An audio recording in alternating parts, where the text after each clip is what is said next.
పెద్దపల్లి జిల్లా గోదావరికని ప్రధాన చౌరస్తాలో జరిగిన భారీ సన్మాన కార్యక్రమంలో రామగుండం శాసనసభ్యులు రాష్ట్ర హక్కును మక్కన్ సింగ్ పాల్గొన్నారు.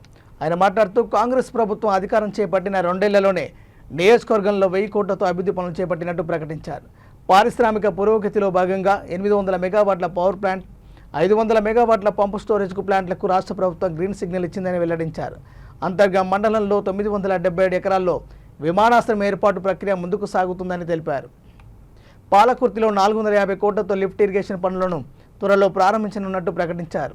బీఆర్ఎస్ ప్రభుత్వం 8 లక్షల కోట్ల అప్పులతో రాష్ట్రాన్ని నట్టేట ముంచిందని తీవ్రస్థాయిలో విమర్శిస్తూ కమిషన్ల కోసం ప్రాజెక్టులు ఏర్పాటు చేసిన గత బీఆర్ఎస్ ప్రభుత్వ విధానాన్ని రాజ్ ఠాకూర్ ఎద్దేవా చేశారు. ఈ ప్రాంత సమగ్రాభివృద్ధి తన లక్ష్యమని రాజ్ ఠాకూర్ పునరుద్ఘాటించారు.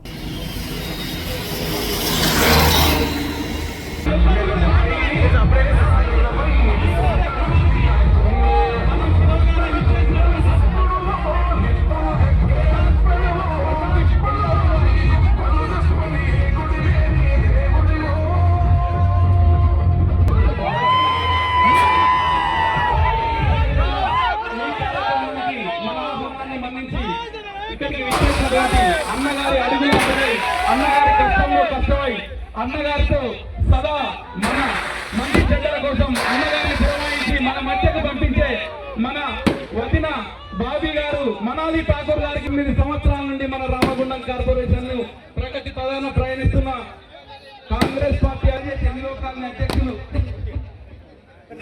ఆసిఫ్ బాషా ఎన్టీపీసీ అధ్యక్షులు కుప్ల శంకర్ లీగల్ సెల్ అధ్యక్షులు గోపాలరావు గారు పెండాల మహేష్ జిల్లా బీసీసీల అధ్యక్షులు పంజాబ్ ఎస్సీసీల అధ్యక్షులు ఆర్మీ మైనారిటీ అధ్యక్షులు నాని ఓవరు బాబు గారు బెంజన్ రాజరెడ్డి గారు ఎండి యాకూబ్ గారు గౌరవ కులస్తులకు సన్మానం చేశారు. రెడ్డి కులస్తులకు, పద్దెసాల కులస్తులకు, బెస్త కులస్తులకు, ముదిరాజ్ కులస్తులకు, బంగారు శావాలకు భూముంది పవర్ కడతలే అన్నవారు ఇలా రామగుండంలో పవర్ ప్లాంట్ ఎందుకంటారు? యాదాద్రిలో భూమి లేదు, నీళ్లు లేవు, బొక్కు లేవు. అక్కడ దోపిడీ చేయడానికి 5 into 800 కట్టారు. ఆ డబ్బులో ఆ రోజు 8,000కు 1 మెగావాట్ చొప్పున కట్టేది ఈ ప్రాంతంలో 7 into 800 కట్టేది. ఈ రోజు కమిషన్ వచ్చేది. ఇలా కమిషన్లకు హక్కుకు పట్ట మీరు భూములు కాస్ట్లీ ఇవ్వని ఇవాళ దాని గురించి అవగాహన లేని కొందరు అక్కడెవరో ఏదో మాట్లాడితే ఇక్కడగా మాట్లాడే ప్రయత్నం చేస్తా ఉన్నారు. నేను అడుగుతా ఉన్నా, రామగుండం ప్రజలు అడుగుతా ఉన్నా, రామగుండం రోడ్లు వెడల్పు చేయొద్దా? రామగుండం రోడ్లు బిల్డింగ్లు కట్టద్దా?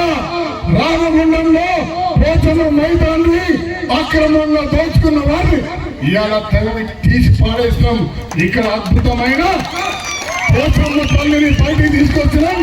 ఇక్కడ కమర్షియల్ కాంప్లెక్స్ కడతా ఉన్నాం. అక్కడ కడుతున్నాం. ఈ నగరాన్ని అద్భుతమైన వ్యాపార కేంద్రంగా చేస్తా ఉన్నాం. మీకు తమ్ముందా? ఇలా పౌరస్ కాలేదని నా ప్రజల ముందుకు రండి. ఎవరైతే రామగుండంలో వద్దంటారో, ఎవరైతే మేడిపల్లిలో బొక్కు తీసేసి పాడుపడ్డ బొంగగుండ ప్రాంతంలో 500 మెగావాట్ల పవర్ ప్లాంట్ కడతా ఉన్నాం. దాని వద్దంటారో ప్రజల ముందుకు రండి.